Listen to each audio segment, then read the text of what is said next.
Bien le bonjour. Ortie, enchantée. Dans ma vie, j'ai beaucoup d'idées et de projets qui ont été inachevés pour plein de raisons, mais surtout parce que souvent, j'ai pas les moyens de les faire. Je n'ai pas MrBeast qui veut. Après, j'ai pas spécialement envie d'être MrBeast, mais je digresse. Toutes mes vacances scolaires, elles étaient en Bretagne, été comme hiver, et elles ont toujours été associées aux légendes parce que j'ai trouvé toujours plein de bouquins là-dessus.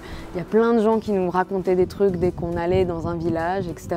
Alors il y a tout, il y a des esprits, des démons, des malédictions, du crachet de Bigorneau. Ma chaîne YouTube, elle n'a pas de direction artistique particulière, si ce n'est moi qui parle de trucs que j'aime particulièrement. Donc c'est super logique que je fasse une vidéo sur ça. Mes plus anciens viewers savent que ça fait bien 3-4 ans que je parle de faire cette vidéo, donc je suis très contente d'être là. Le problème, c'est que moi, j'ai envie de faire les choses bien. J'ai pas envie de rester dans mon bureau, alors que les légendes dont je veux parler, les lieux existent vraiment, quoi. Donc aujourd'hui, on va se rendre sur ces lieux pour parler de ces mythes qui m'ont tant fascinée quand j'étais enfant.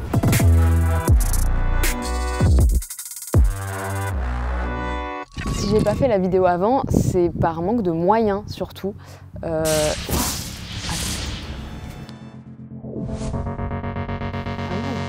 sais pas si vous voyez bien.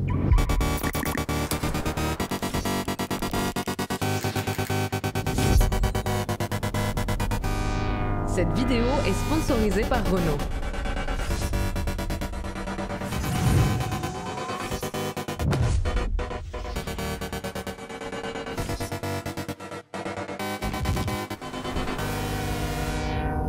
La première chose dont je vais vous parler, c'est pas tant une légende, c'est plus le récit de vie sur un gars très important dans le folklore breton qui s'appelle Yann d'Argent.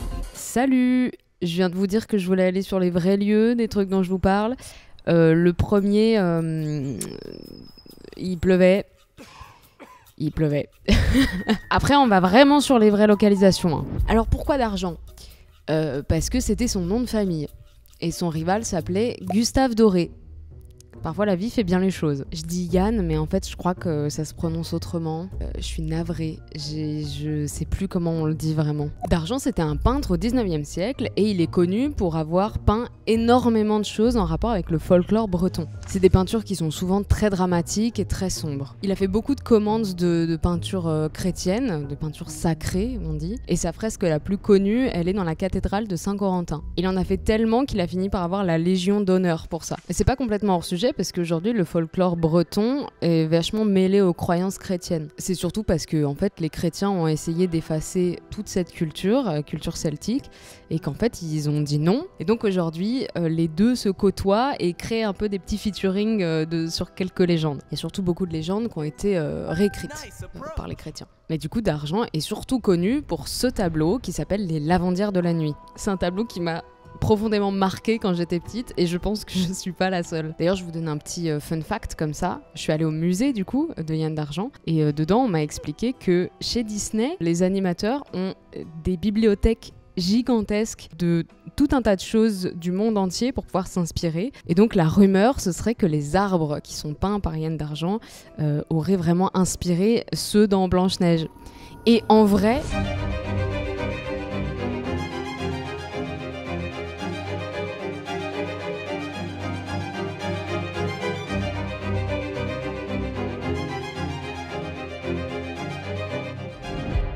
Je vois grave le truc. Est-ce que c'est vrai? Je ne sais pas. Ça me plaît, donc moi j'y crois. Si je veux vous parler de lui aujourd'hui, c'est pas tant pour parler de ses œuvres, mais plutôt sur les conditions de sa mort.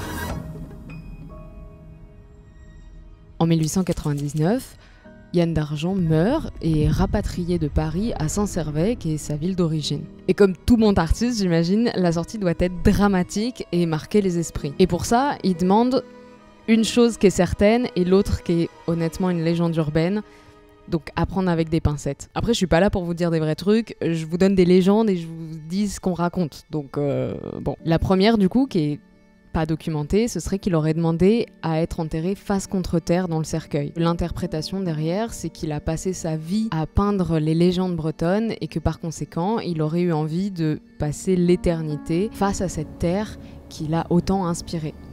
Et la deuxième chose qu'il a demandé, et ça pour le coup c'est documenté, ce serait que 5 ans après sa mort, on procède à ce qu'on appelle une décollation. C'est un terme que je vous apprends, je pense, parce que moi-même jusque-là, je disais pas décollation, je disais décapitation. La différence, c'est que la décapitation, c'est quand la personne est vivante. Et donc là, en l'occurrence, ça fait 5 ans qu'il est décédé, donc ça s'appelle une décollation. Dans un article de l'Humanité, en 1907, on peut lire ça. Scandale à Saint-Servais. Sur une plainte déposée par Madame Félix d'Argent, le parquet a ouvert une enquête au sujet de l'exhumation et de la décapitation du corps du peintre Yann d'Argent. Son fils, naturel mais légitime, lorsqu'il villégiature dans la contrée, descendit au presbytère de Saint-Servais, prétend qu'il a procédé à la décapitation du cadavre, suivant en ceci les dernières volontés du défunt. Quand le corps, retrouvé en parfait état de conservation, apparu, comme il s'agissait de détacher la tête pour la mettre dans une boîte avec le reste de la mer d'argent. Aucun des assistants ne voulut se charger à cette besogne. Alors le curé descendit lui-même dans la fosse. Comme il n'avait pas de couteau pour sectionner le cou, il en demanda un au cultivateur présent. Après quoi, il coupa la tête du mort.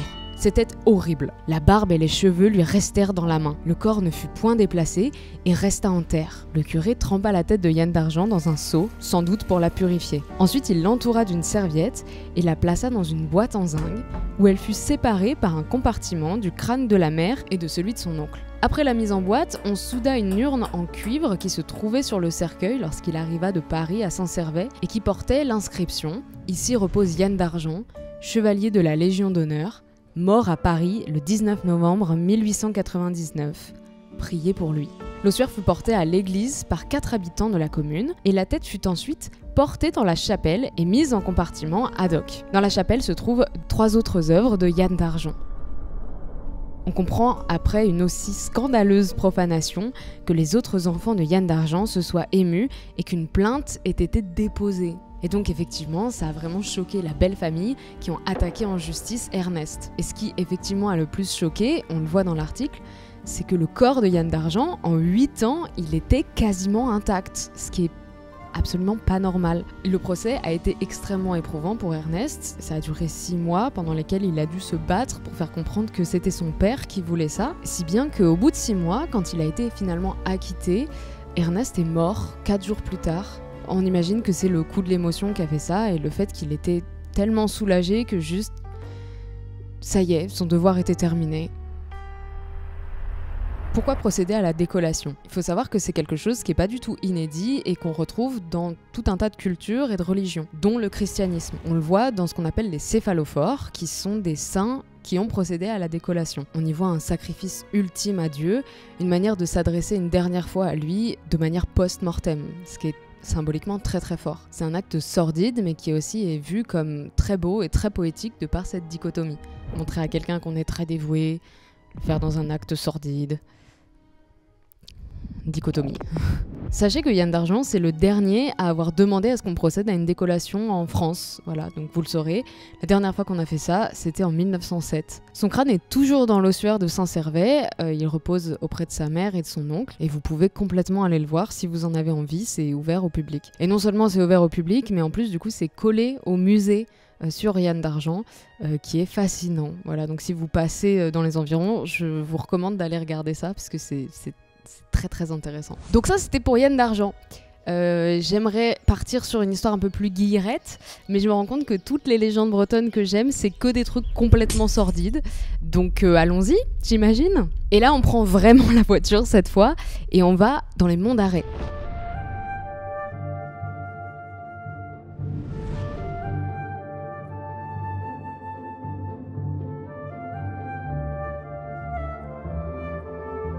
Le marais qui se trouve derrière moi était appelé le Udig par les Celtiques. Il y a beaucoup de légendes autour, mais une des principales, c'est que dans ce marais sans fond se trouve la porte des enfers. Il y a beaucoup de retraités qui se baladent ici, pour être sûr qu'ils ne tombent pas eux-mêmes dans la porte des enfers à leur mort qui se rapproche petit à petit. En vérité, c'est pas les enfers qu'on représente dans la religion chrétienne. Ici, on parle d'un monde froid et humide, où le silence est roi. Dans la mythologie celte, l'enfer et le paradis, ça n'existe pas. En tout cas, c'est un peu plus nuancé que ça. L'au-delà, c'est un univers parallèle au nôtre, dans lequel le temps n'existe pas et l'espace n'est que très flou. Par conséquent, vous pouvez festoyer quand vous le voulez et où vous le voulez, autant que vous le voulez. A l'inverse, le Youdig, c'est la passerelle vers le monde froid des oubliés. On y voit des criminels, des exclus de la société, des gens qui seraient morts hors des rites funéraires, ou bien tout simplement des âmes qui s'accrochent trop au réel, par amour ou par rancœur. C'est ceux qu'on voit dans Ghost Whisperer notamment. Les Celtes n'ont pas peur des enfers brûlants des pêcheurs. Ce qui est terrifiant, c'est d'être ici et nulle part, au milieu des corps sans identité, et de subir jusqu'à la fin des temps la perte de la mémoire et le fait d'avoir vécu pour rien.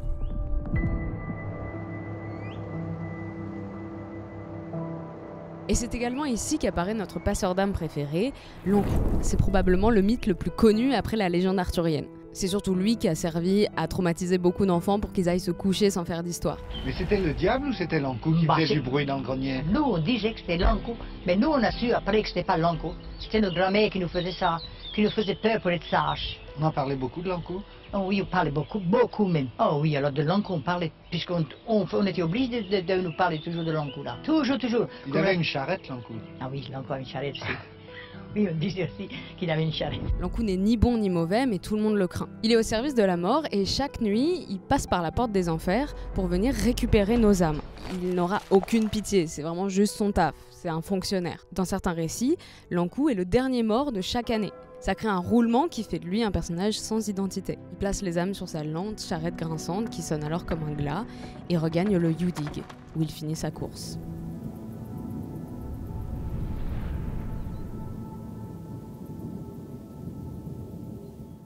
Je pense que c'est un bon moment pour vous parler des lavandières. On les a vus juste avant dans le tableau de Yan d'Argent. C'est un mythe qui a très longtemps fait parler.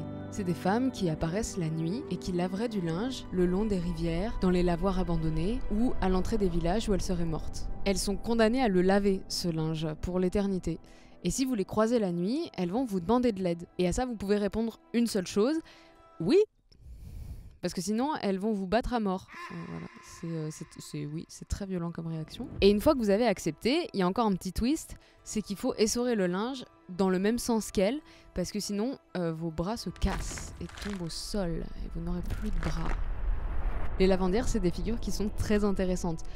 Mais c'était qui ces femmes-là avant d'être des lavandières? Bien, c'est des femmes qui n'ont pas fini leur tâche ménagère, qui sont mortes en couches, qui ont fait des fausses couches ou qui ont carrément fait des infanticides. Ce sont des femmes qui étaient en colère, qui ont été punies, dont la voix n'a jamais été écoutée ou passée sous silence. Ça pouvait être des sorcières, des filles au père, des mères, peu importe. Ah oui, et petite précision, les femmes n'ont pas accès au Cid. Voilà, c'est l'équivalent du paradis dont je vous parlais tout à l'heure. Sympathique. Oui, du coup, ça pue vraiment la misogynie si on écoute la légende telle que je viens de vous la conter. Ah, t'étais debout, t'étais foutu là. Ah bah, ça allait pas se lever, hein. Waouh. C'est des femmes qui sont condamnées pour toujours à errer puisqu'elles n'ont pas rempli leur devoir de femme. Super. Mais on peut aussi y voir une histoire sur la résilience. Peut-être qu'elles n'ont pas été condamnées. Peut-être qu'elles sont tourmentées, à jamais enfermées dans cette boucle infinie où le travail domestique prime. Un bon burn-out, quoi. Mais elles font surtout, en fait, une figure de mémoire. Ce sont vos filles et vos femmes qui ont été passées sous silence. Et aujourd'hui, pour vous punir, elles vont reprendre le contrôle en décidant de qui doit mourir ou non. Elles ne veulent plus qu'on les pleure ou qu'on les écoute. Désormais, elles veulent qu'on les craigne. Après, c'est un peu terrible d'inventer des trucs pareils pour mieux traiter les femmes. Mais bon, c'est des jolies histoires, on va dire. J'ai fini, prenez quelques secondes pour encore regarder cette vue. Le pain béni qu'est cette vue.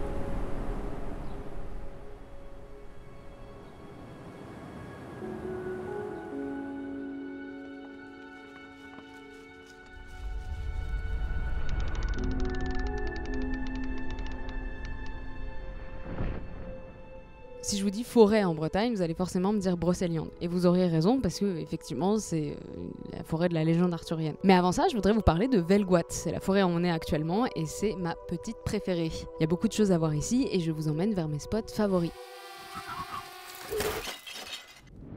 Le plus important ici, ce sont les roches. Dans les croyances, elles sont reliées au miracle et au souhait de bonne chance. L'érosion taille chacune d'entre elles, ce qui va les rendre très propices à la... Pareildolie. Merci. J'arrive jamais à dire ce mot. Ça donne aussi des formes qui sont attribuées à des vestiges de légende ou à des passages de saints. Velgoat est très intéressante puisqu'elle regorge de pierres à qui on a attribué tout un tas d'histoires. Mais d'abord, pourquoi il y a autant de pierres comme ça ici? On pense que c'est parce qu'il y a très longtemps, il y aurait eu des coulées de magma à plus de 20 km sous terre qui auraient fini par remonter à la surface, et avec l'érosion, ça aurait donné ce genre de forme qu'on n'a pas l'habitude de voir. À ça, on ajoute un terrain qui est très pentu, qui fait donc tomber les roches les unes sur les autres, du coup elles se fracassent, du coup l'eau s'infiltre, donc l'érosion fait que ça crée de nouvelles formes, etc., etc. Mais les légendes, elles, vous vous en doutez, elles rajoutent un petit peu de romantisme à tout ça. Voilà, donc ça c'est un exemple des roches. La légende, elle raconte que c'est Gargantua qui nous aurait fait une grosse tempête émotionnelle et qu'aurait lancé tout un tas de galets ici. Pourquoi ? Parce que les habitants n'auraient pas su lui offrir l'hospitalité qu'il demandait. Parmi les plus connus ici, on a le champignon, mais on a aussi la roche tremblante. Ce tore de 137 tonnes est la roche préférée des touristes, moi y compris. Y compris The. L'attraction ici, c'est que la disposition de la pierre et le petit renfoncement qu'il y a dans un de ses coins permettent, si on donne la bonne impulsion, de la faire bouger. Encore faut-il y arriver. Ça bouge pas. Pitié, essaye, toi t'es grand. Ça a bougé, hein. Ça y est, elle a bougé. Oh waouh! Non, il Vas-y. n'y a pas de prise. Si, elle bouge, elle bouge. Ouais, elle bouge. Oh là là! Ouais. Il y a tellement de gens qui passent ici que la pierre au sol finit par prendre la marque des pieds des touristes. Bon, en fait, il n'y a pas vraiment de légende autour de la roche. C'est juste que c'est tellement connu que je trouvais ça bête d'être ici et de pas la filmer. Et puis surtout, j'avais envie d'être là. Alors voilà. Le parcours qui a été fait dans la forêt, il est très amusant à faire parce qu'il faut se faufiler un peu à droite à gauche. Et de temps en temps, on tombe sur des créations naturelles très impressionnantes. Et c'est le cas de la grotte du diable. C'est très compliqué à filmer parce qu'il y a beaucoup de manières de mourir ici, simplement en glissant. Donc vous comprendrez qu'il n'y a pas beaucoup de plans ici. Tous les ans, il y a des morts, donc on fait gaffe. On trouve aussi la grotte d'Artus, où Arthur n'aurait en fait jamais mis les pieds, mais bon, c'est pas grave. Le ménage de la Vierge, où quelqu'un l'aurait aperçu, ou encore la mare aux fées. C'est parsemé de plein de petites légendes, c'est vraiment un lieu génial à visiter. Donc si vous êtes de passage, vraiment, n'hésitez pas une seule seconde. Par contre, s'il pleut, faites attention où vous mettez les pieds.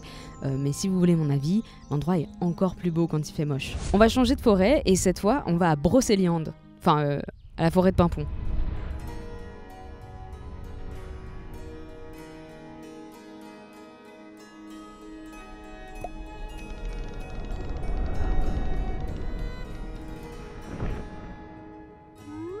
Nous revoilà.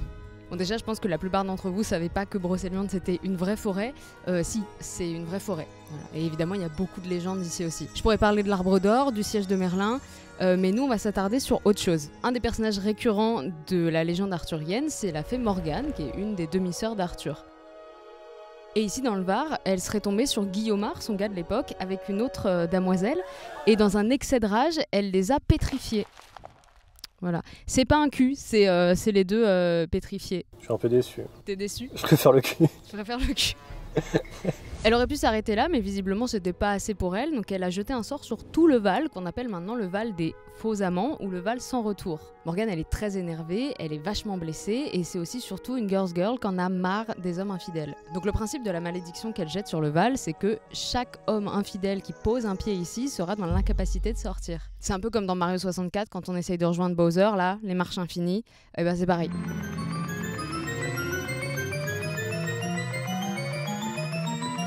Alors n'ayez crainte messieurs, maintenant le Val sans retour n'existe plus parce qu'il a été déjoué par Lancelot. Lancelot il est connu pour plusieurs choses, mais surtout pour son cœur pur et sa loyauté. Son dévouement à Guenièvre était tel que c'est le premier homme à être sorti du Val sans souci, ce qui a levé la malédiction et laissé sortir 233 hommes.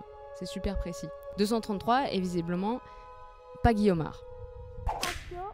Bien fait. Le cul de Guillaumard. Le cul de Guillaumard.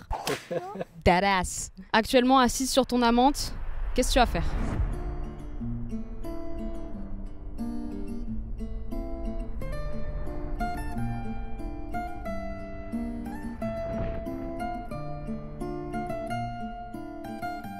Alors on a commencé le tournage le 17 juin et c'est complètement du hasard, mais le 17 juin c'est la Saint-Hervé Et ça tombe bien parce que c'est mon saint breton préféré. Il a vraiment une histoire qui m'a marquée quand j'étais petite et je pense que vous allez comprendre pourquoi. Saint Hervé, il naît au 6e siècle, mais il naît surtout aveugle. Et c'est pas non plus un hasard, parce que c'est sa mère qui l'a demandé. Elle aurait demandé à Dieu que son fils ne puisse pas voir la fausse et trompeuse lumière de ce monde. Et à contrario, son père aurait demandé à ce que son fils puisse voir ici-bas les splendeurs célestes. Comme beaucoup de saints en Bretagne, il est très proche de la nature, mais lui, il a un lien tout particulier avec les animaux. Dans ses récits, c'est quelqu'un qui me touche beaucoup parce qu'il vit seul dans la nature, où il se plaît, et qu'il est représentant de la compassion et de la sensibilité à l'art. On parle aussi de lui comme un merveilleux poète ou quelqu'un qui aurait le don du chant. Mais du coup, pourquoi on le représente toujours avec un loup? Alors c'est des récits oraux, donc il y a plusieurs versions différentes. Si vous en avez une autre, ne criez pas dans les commentaires, pitié, c'est normal. Dans les grands traits, elles se rejoignent toutes. Hervé travaillait dans les champs et labourait la terre à l'aide de son âne.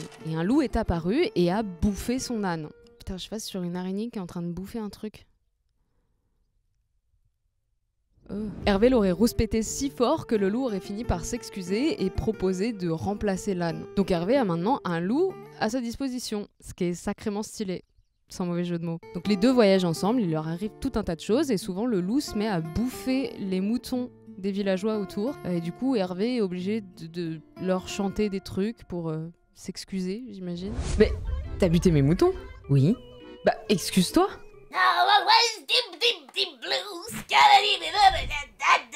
Merci, ça va mieux. Ma légende préférée de Saint Hervé, elle est un peu plus dramatique que ça encore.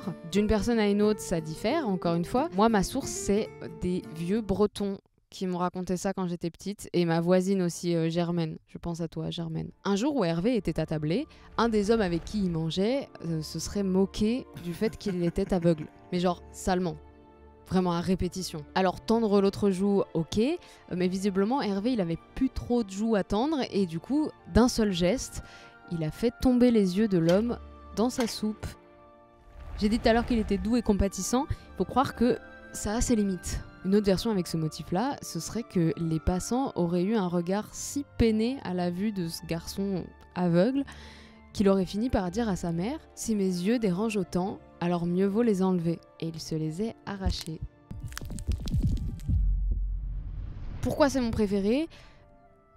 Je vous laisse en débattre. N'hésitez pas à mettre un pouce bleu également. Moi, j'en ai marre de vous parler de lui parce que j'ai l'impression d'être l'évangile là.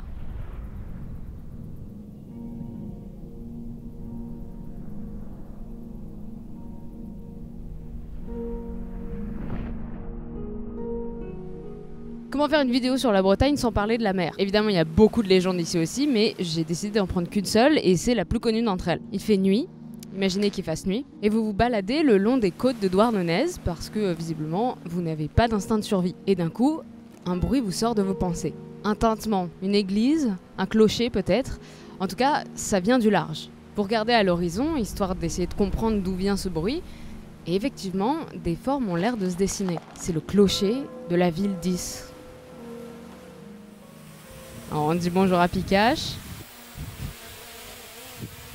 Super. Allez, zou. Alors la ville d'Is, elle n'a pas toujours été engloutie. Pendant un temps, elle fut bel et bien sur terre. C'est Gradelon, le roi de Cornaille, qui fit construire la ville pour sa tant aimée fille unique, Dahu. Et pour comprendre tout ça, on va revenir un peu en arrière pour comprendre l'origine vraiment de Dahu. Donc Gradelon, autrefois, il se baladait très souvent en mer et c'est là où il a rencontré Macven, qui deviendra plus tard la mère de Dahu. C'est une figure mythologique celtique qui provient de l'autre monde. Ça se dit Malgwen? Malgwen. Ok. Putain, c'est dur, hein? Faut le savoir.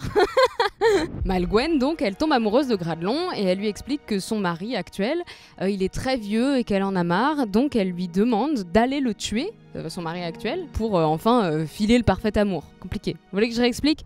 Gradelon, Malgwen, ils se rencontrent. Elle dit « Hey, Gravelon, tu peux tuer mon mari actuel ? Comme ça, on est amoureux ensemble et on aura Dahu. » Et eux, ils disent « Ouais, de ouf !» Et ils suppriment le mari de Malgwen. Et donc, une fois l'assassinat fait, les deux s'enfuient en mer sur le dos de Morvark, un cheval capable de courir sur l'eau. Leur périple dure si longtemps que de leur amour naît Dahu. Et donc là, petit plot twist, Malgwen dit à Gradelon « Écoute, mon temps est fait, je vais retourner dans l'au-delà. Pourquoi maintenant? Pourquoi elle n'avait pas prévenu avant ?» Je sais pas. Donc Gradelon, évidemment, il est dans tous ses états, il lui dit « Mais enfin, tu peux pas partir comme ça, c'est pas possible. » Et pour le rassurer, Malgwen lui dit « écoute, pour ne pas que tu m'oublies, je vais donner mon visage à notre fille. Oui, c'est fucked up, c'est complètement fucked up. Donc le temps passe et Gradelon chérit sa fille comme la prunelle de ses yeux. Un bon père, hein, ça change. Et Dahu, étant née en mer, elle développe une passion pour celle-ci.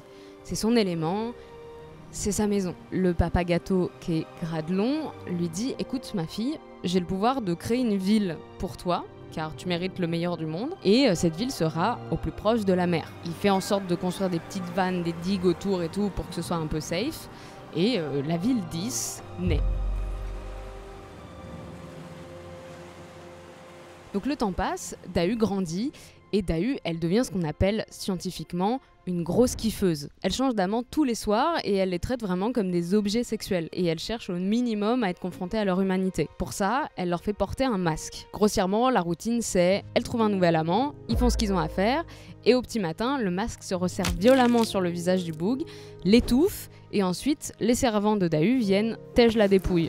Chacun sa night routine finalement. Un jour, un très bel homme au manteau rouge entre dans les remparts. Le manteau rouge, c'est important parce que du coup, ça montre qu'il symbolise le diable ou en tout cas un envoyé du diable. Dahu le voit arriver et, vous vous en doutez, elle est très entreprenante avec lui. Sauf que, il la repousse. Et Dahu, elle n'a pas trop l'habitude de ça en fait. Elle est donnée comme respectant tous les canons de beauté et par conséquent, ce petit truc-là va lui faire développer une obsession pour cet homme. Son but, ça va vraiment être de le séduire. Ça va être vraiment de le séduire. Et une fois que l'obsession est à son paroxysme, qu'elle est complètement éprise, eh bien cet homme va la rejoindre dans sa chambre. Elle est conquise. Et dans une lancée d'euphorie, elle lui dit qu'elle lui donne une confiance aveugle. Je vous rappelle qu'elle est très éprise, hein. Très éprise et probablement prise aussi, mais c'est un autre débat. Et l'homme lui répond « Très bien, prouve-le-moi. Ton père est en train de dormir, il dispose de la clé de la ville, alors va la chercher et donne-la moi. » La gourgandine, elle s'exécute et du coup... Vous vous doutez de ce qui se passe, quoi. L'homme ouvre les vannes et c'est la panique totale. Les vagues s'effondrent sur la ville et emportent tout sur leur passage. Le carnage réveille Gravelon, il prend sa fille, il monte sur son cheval et il s'enfuit, parce qu'il ne sait pas encore ce qui s'est passé. Alors là, ça dépend des écrits. Parfois c'est Saint-Corentin, parfois c'est Saint-Guénolé. En tout cas, la poucave apparaît et raconte tout à Gradelon. Il lui explique tout ce qui s'est passé, hein, en long, en large, en travers. Et là, je vous rappelle que c'est la panique. Hein. La ville est en train d'être engloutie à ce moment-là. Tout est en train d'être brisé. Et il y a le gars à côté qui est en train de dire « Ta fille est une putain ». C'est terrible ce qui est en train de se passer là dans la tête de Gradelon. Respect au TDS. Hein. Et donc dans tout ce tintouin, le saint en question là, il lui dit « Écoute, il faut que tu lâches ta fille. Parce que ce qui se passe là, c'est pour la punir elle. Donc il faut qu'elle soit punie parce que sinon ça ne s'arrêtera pas. Il faut absolument la sacrifier à la mer. » Ce qui est très ironique du coup. Gradelon, je vous rappelle qu'il aime sa fille à en mourir. Donc au début il refuse, mais voyant l'atrocité qui est en train de se passer, il ne peut qu'accepter. Alors il laisse tomber sa fille à la mer, les vagues se referment violemment sur elle, et le calme revient.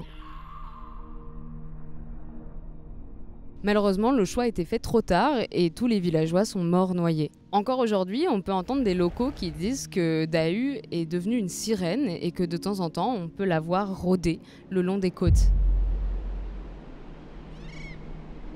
Voilà, c'est une partie des légendes qui m'ont le plus marqué, j'espère que ça vous aura plu. Merci encore à Renault 5 d'avoir sponsorisé la vidéo. Merci également à Mandrill, le monteur, qui a fait un travail formidable. Pour ma part, j'ai plein d'autres idées de vidéos à faire, donc j'espère vous retrouver assez vite sur cette chaîne. Et voilà, bisous!